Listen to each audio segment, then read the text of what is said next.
la place du carburant nigérian dans le réservoir socio-économique béninois. Par le think tank Benin du futur. Le programme d'action du gouvernement béninois pour la période de 2016-2021 comporte dans son chapitre premier des sections sur le renforcement des capacités énergétiques, l'amélioration des transports et la promotion du développement durable.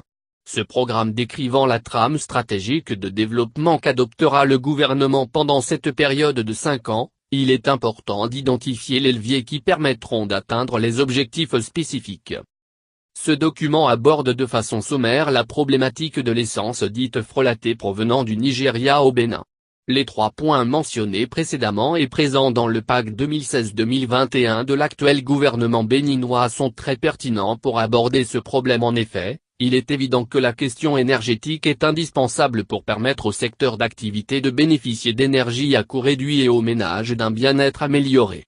En outre, la question de l'énergie dans les transports est primordiale car il représente un poste important de coût qui mériterait réduction afin de garantir plus de compétitivité pour nos industries et de pouvoir d'achat pour les ménages. Enfin, le développement durable est un fil rouge qui doit imprégner toutes les initiatives de développement économique et humain, plus encore dans un contexte environnemental de plus en plus déprécié. L'aspect technologique de l'industrie pétrolière démontre que de nombreux progrès ont été réalisés depuis les années des mines de charbon. Le pétrole a été reconnu comme étant une source d'énergie plus facilement transportable et exploitable, avec un pouvoir calorifique tout aussi important. Récemment, la technique de fracture hydraulique non conventionnelle a connu un succès croissant notamment aux États-Unis qui ont repris la tête de file parmi les pays producteurs de pétrole. Le pétrole de schiste détient son nom de la technique d'extraction de l'or noir, à des coûts financiers très compétitifs au détriment des coûts environnementaux.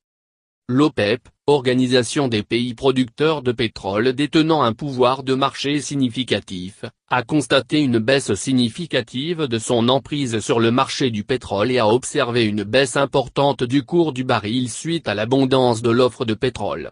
Ce cartel dont est membre le Nigeria démontre que les pays consommateurs comme le Bénin dépendent énormément des cours et des positionnements stratégiques de ces grandes puissances. Depuis fin 2016 et plus récemment, la décision de l'OPEP de baisser la production de pétrole afin de réduire l'offre et de permettre au cours du baril de repartir à la hausse démontre la forte dépendance de ce marché aux effets d'arbitrage. Dans un contexte régional, le Bénin n'a aucune ressource pétrolière et la majeure partie de ses besoins de consommation sont satisfaits par les produits importés par les gros groupes pétroliers tels que Oryx, BP et d'autres qui rachètent leurs barils à des cours internationaux. Le Nigeria ayant un cours parfois 2 fois moins cher que celui proposé par les stations essence de ces groupes internationaux, la loi de l'offre et de la demande définit vite la répartition des bénéfices. Cependant, le fait que l'importation de ce carburant soit prohibée, les importateurs se fournissent dans des conditions déplorant un haut risque d'accident. De plus, les détaillants commercialisent leurs produits aux abords des voies et ont été sujets à de nombreux accidents. Avec un peu de recul, on constate néanmoins qu'une simple règle de base s'applique, il existe une demande qui est prête à acheter au tarif le moins élevé. Diverses offres existent, la moins chère étant accessible à faible coût logistique et des acteurs économiques à la recherche d'activités lucratives s'engagent à fournir cette demande. Cet état de fait génère un lien important et stratégique entre l'économie béninoise et l'économie nigériane. Une augmentation des tarifs au Nigeria induit presque mécaniquement une inflation au Bénin. La problématique peut être abordée sous diverses facettes notamment celle de la forte dépendance énergétique du Bénin, des conditions sanitaires et du risque sécuritaire, et, le caractère informel de ce commerce représentant un important manque à gagner pour l'État. La stratégie décrite dans le PAC 2016-2021 doit concevoir une nouvelle orientation de l'approvisionnement en énergie notamment dédiée au transport. L'orientation vers des véhicules consommant d'autres sources d'énergie ou tout au moins une énergie moins polluante, plus accessible localement, est pressante. Il est difficile de prédire les orientations des marchés dont le Bénin est dépendant et on serait tenté de choisir le gaz naturel qui est un hydrocarbure existant en quantité plus importante, réserve mondiale, que le pétrole. Cette solution nécessite un léger changement des infrastructures d'approvisionnement, de distribution et une adaptation des compétences humaines pour la maintenance des nouveaux véhicules. Malheureusement, Il ne s'agit pas d'une solution à long terme, mais elle pourrait rapidement permettre au Bénin de valoriser ce changement stratégique au titre des objectifs climatiques. Mieux encore, l'indépendance progressive viendrait par le développement d'une filière biogaz à partir des déchets alimentaires ou autres, ce qui attribuerait une fibre durable à la stratégie. Cette issue ambitieuse serait source d'emplois et permettrait au Bénin d'emboîter le pas sur la course au développement des technologies propres, un acquis qu'il valorisera auprès de divers pays. Le centre Songhai à Porto Novo est un exemple à suivre sur cet aspect. Les conditions de commercialisation des produits frelatés actuellement à basse considération sanitaire et sécuritaire, sont étroitement liées au milieu socio-économique des acteurs.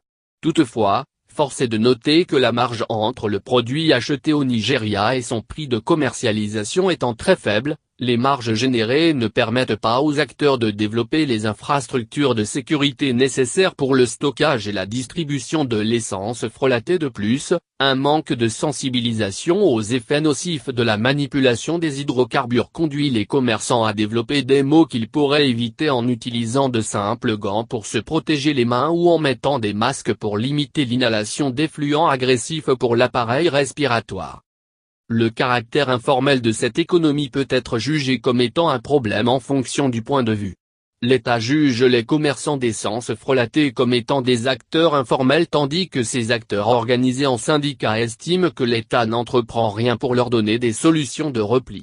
En effet, ces derniers restent légitimes car le rôle de l'État est de garantir les conditions institutionnelles et réglementaires adéquates et pertinentes pour le développement de la filière. Pour ce faire, il a besoin de ressources pour développer les institutions et les infrastructures et inversement, les acteurs ont besoin de constater les résultats de leur contribution avant d'intégrer l'économie formelle. Nous sommes dans une crise de confiance entre ces deux grandes entités du tissu économique béninois. En le formulant autrement, l'État veut des ressources de la part des acteurs pour améliorer les conditions de la filière et les acteurs entretiennent eux-mêmes leurs conditions sans l'État. Cet état de cause conduit à une nouvelle problématique que l'on peut formuler sous l'interrogation suivante: quelles incitations socio-économiques peuvent employer les pouvoirs publics pour inciter la filière de l'essence frelatée à intégrer l'économie formelle? Cette question demeure sans réponse. Pour conclure, cette note n'a pas la prétention d'épuiser tous les aspects de la relation Bénin-Nigeria dans le domaine de l'énergie, néanmoins, il remet sur la table des discussions quelques grandes lignes à maintenir en vue de garantir au Bénin une indépendance énergétique progressive, un regain de compétitivité pour ses industries, la création de nouveaux emplois, le développement technologique, l'amélioration des conditions sanitaires et sécuritaires et d'autres externalités positives que l'on pourrait tirer de l'application d'une nouvelle politique énergétique.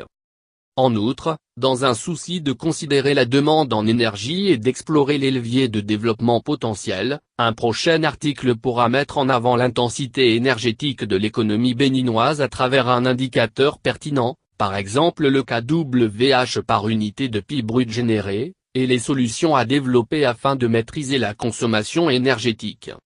C'était la place du carburant nigérian dans le réservoir socio-économique béninois. Présenté par le think tank Bénin du futur. Veuillez aimer, partager, nous suivre sur Twitter, Facebook ou YouTube. Merci.